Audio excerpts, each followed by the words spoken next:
रिया एक बेपरवाह और एडवेंचरस लड़की थी जो नए कॉलेज में एडमिशन मिलते ही अपने घर से दूर एक छोटे से अपार्टमेंट में रहने आ गई थी। ये अपार्टमेंट कॉलेज के बिल्कुल करीब था, कुछ ही कदम दूर। रिया ने सोचा कि ये जगह उसके लिए परफेक्ट होगी। कॉलेज भी पास है और वक्त भी बचेगा।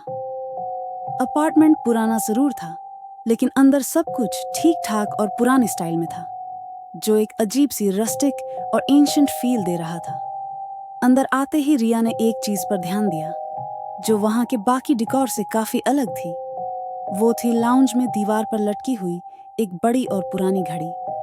वो घड़ी अपने रंग, अपने डिजाइन और अपने फेडेड नंबर्स की वजह से अलग ही चमक रही थी। घड़ी का डिजाइन बिल्कुल विंटेज स्टाइल का था, जैसे ये किसी और जमाने का हिस्सा हो और उसे वहां लटका कर भूल गए हों। पहली नजर में रिया को वो बस एक नॉर्मल डेकोरेशन का हिस्सा लगा। उसने सोचा कि शायद पुरानी चीजों में वो अलग फीलिंग होती है जो अपने साथ एक कहानी लाती हैं।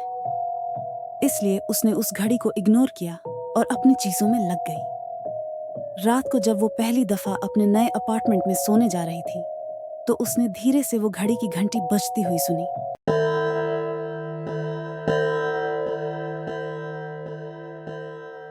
घंटी की आवाज घूमते ही पूरे अपार्टमेंट में एको करने लगी और उसे एक अजीब ठंडी हवा का झोंका महसूस हुआ जो बस घंटी बजने के साथ ही आती और रुक जाती।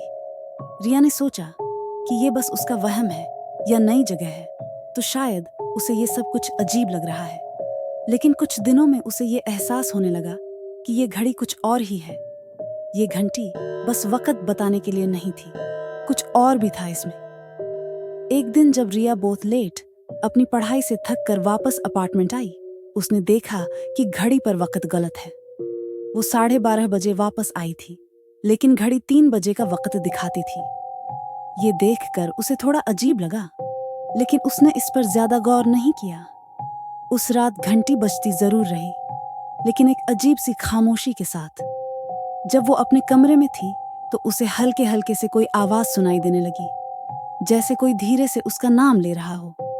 पहले तो उसने अपने आप को ये समझाया कि ये बस उसका वहम है, लेकिन घड़ी की अनचेंजिंग प्रेजेंस और उस घंटी की आवाज हर रात उसे डिस्टर्ब करने लगी। कुछ दिन बाद एक और अजीब वाकया हुआ। एक रात रिया की नींद अचानक खुल गई और उसे घंटी की आवाज अपने कमरे में ही बजती हुई महसूस हुई। डर के मारे वो धीरे से लाउंज में गई और घड़ी की तरफ देखा। घड़ी का वक्त इस दफा बिल्कुल सही था, लेकिन उसके नीचे एक पुरानी और अजीब सी तस्वीर लगी थी जो पहले उसने कभी नहीं देखी थी। तस्वीर में एक औरत और एक छोटा बच्चा थे। उस औरत की आंखें उसे बिल्कुल घूरती हुई नजर आईं, जैसे वो रिया को देख रही हो, उसके अंदर तक जा रही हो। तस्वीर का पेपर भी पुराना और हल्के से टॉर्न था, जैसे वो कई सालों से वहीं रखा हो। रिया ने ये तस्वीर पहले कभी नहीं देखी थी, इसलिए उसने ये केयरटेकर को दिखाई और पूछा, ये तस्वीर यहाँ कैसे आई? ये किसकी है? केयरटेकर ने एक लंबी सांस ली और धीरे से बोला, ये अपार्टमेंट पहले एक औरत का था, मीरा नाम था उसका। वो अपने छोटे बेटे के साथ यहाँ रहती थी। उसका बच्चा सिर्फ 3 साल का था और दोनों के बीच बहुत गहरा रिश्ता था। लेकिन एक दिन बहुत बुरा हादसा हुआ और ये सब उस क्लॉक की वजह से शुरू हुआ।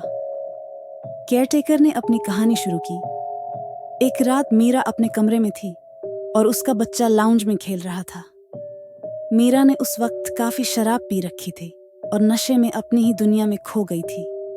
उसे पता ही नहीं चला कि उसका बच्चा क्लॉक के नीचे खेलते हुए कैसे गिर गया।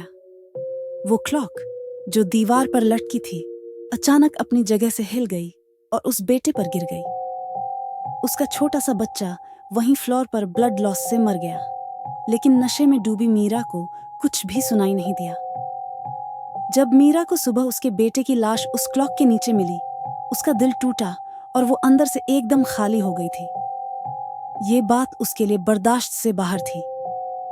वो किसी से बात नहीं करती थी और अपार्टमेंट में बंद होकर सिर्फ क्लॉक को देखती रहती थी, जैसे उस क्लॉक के साथ अपने बेटे का इंतजार कर रही हो। उसे लगता था कि अगर वो क्लॉक वापस चलती रही तो शायद वक्त वापस पलट जाएगा। लेकिन उस वक़्त का इंतज़ार उसे और अंदर से खोखला कर गया। केयर टेकर ने रुकते हुए कहा, कुछ दिन बाद मीरा की लाश उस अपार्टमेंट में मिली। उसने क्लॉक का शीशा तोड़ा और उस शीशे के टुकड़े से अपनी जान ले ली थी।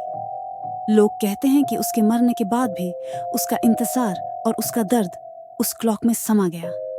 जब भी घंटी बजती है, वो दर्द और इंतज़ार वहीं गूंजता है, जैसे वो अब भी अपने बेटे के लौटने का इंतज़ार कर रही हो। रिया केयरटेकर की ये कहानी सुनकर डर गई थी। वो क्लॉक अब उसे सिर्फ एक पुरानी चीज़ नहीं, बल्कि एक भयानक याद और इंतज़ार का झरिया लग रही थी। अब हर रात उस क्लॉक की घंटी उसे और भी भयानक लगती थी, जैसे वो अब भी मीरा का इंतज़ार सुन रही हो और उस इंतज़ार की चीखें उसे डरा रही हों। रिया ने केयरटेकर से ये कहानी सुनने के बाद अपने अपार्टमेंट में रहने का फैसला दोबारा सोचा, लेकिन कुछ वक्त के लिए वो यहीं रही। एक रात जब रिया पढ़कर लेट अपार्टमेंट लौट रही थी, उसने देखा कि क्लॉक का पेंडुलम रुक गया है, लेकिन घंटी अब भी बज रही थी।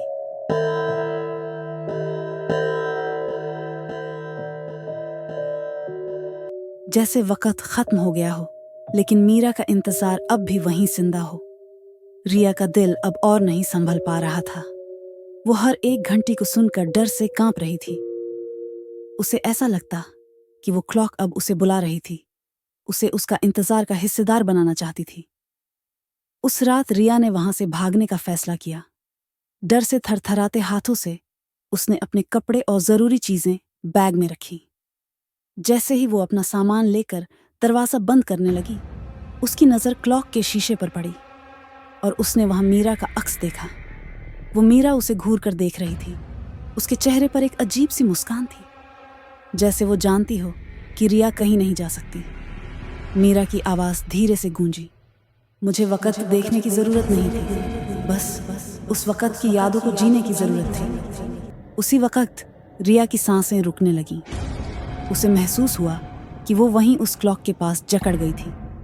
उसने दरवाजा खोलने की कोशिश की, लेकिन उसके हाथ एक अजीब सी सर्दी में जम गए। वो चीखी, लेकिन उसकी आवाज भी उस अपार्टमेंट की खामोशी में गूंज हो गई। उस क्लॉक की घंटी की आवाज धीरे धीरे उसे अंधेरे में खींच रही थी और मीरा का अक्स अब उसके करीब आता जा रहा था। अगले दिन केयरटेकर ने देखा कि रिया का सामान अपार्टमेंट में बिखरा हुआ था, लेकिन रिया का कोई निशान नहीं था। वो क्लॉक वैसा ही दीवार पर लटकी थी, लेकिन अब उसमें एक नया अक्स भी था, एक नई तस्वीर। वो तस्वीर मीरा और रिया की थी। दोनों एक दूसरे को घूर कर देख रहे थे, जैसे वक्त ने दोनों को अपने में समेट लिया हो। वो क्लॉक अब भी चल रही थी। हर घंटी के साथ रिया का इंतजार और मीरा का दर्द गूंजता था, और जो भी उस अपार्टमेंट में आता, उसे लगता कि जैसे वो घंटी अब भी एक नई कहानी सुनाने को तैयार है। उम्मीद है दोस्तों, आपको यह कहानी पसंद आई होगी। अगली बार फिर मिलेंगे एक नई कहानी के साथ।